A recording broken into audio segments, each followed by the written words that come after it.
Hi, I'm Tiffanie Kellogg with the Referral Institute, and I'm here with Dr. Ivan Misner. We're at the Referral Institute conference, and the Referral Institute is actually a global organization, and we've got over 12 countries represented at this conference, and I know more are being added all the time. And that brings up a question from one of the certified networkers in Tampa talking about global travel.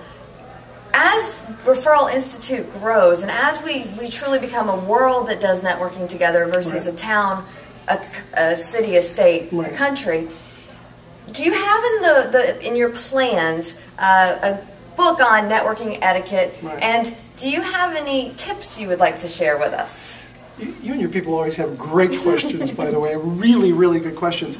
I probably am not going to do a book on it because there are some really, really good books out there that I think help. There's also a few websites. One that I go to is executiveplanet.com. It's been around a long time. It's a little old, but the content is great. And I'd recommend before you go to a country, because you're right, we're becoming more of a global community. People are networking worldwide. And so knowing what to do and what to say is really important. So let me give you a couple examples of what not to do this should be good. Or say, and I learned the hard way by actually doing these things. So I was training someone from Malaysia once, and I was really being dramatic, and I said, whatever you do, make sure to make them do. And then he went, whoa, whoa, whoa.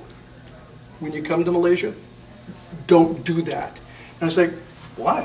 What's wrong with that? He said, that's basically flipping somebody off. You're giving them the finger when you do that. And I'm like, are you kidding me? Okay, so can I do this? And he said, yes, you can do that. So of course I'm in Malaysia, and I'm standing up and I say, and whatever you do, make sure to go.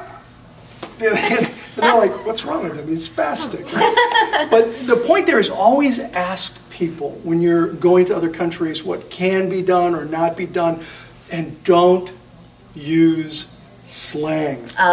Slang will get you in trouble every day. I was talking to somebody in Africa once, and I said, I will keep you in the loop. And it was over the phone. I'll keep you in the loop. And he said, okay. And we ended up, he hung up, and I thought, well, maybe I shouldn't have used slang with him. He didn't know what that meant. And he called me back a couple of days later. He said, I finally figured out what you meant when you said it'll keep you in the loop. And I said, well, I'm sorry, you don't have that expression there in Africa. And he said, oh, no, we have that expression. I said, what does it mean there? He said, you told me you were going to keep me pregnant. I said, no, really, that was not my intention. So slang will get you in trouble every day, and translations will get you in trouble. You got to be careful with the translations. In Sweden, they don't have an expression, word of mouth.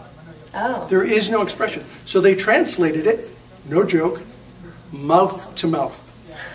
We have a lot of people in BNI and the Referral Institute that go, yeah, I want to do some mouth-to-mouth networking in Sweden. So it's a lot of fun. You got to be careful. I recommend you talk to people from that country before you go, and go to a website like Executive Planet.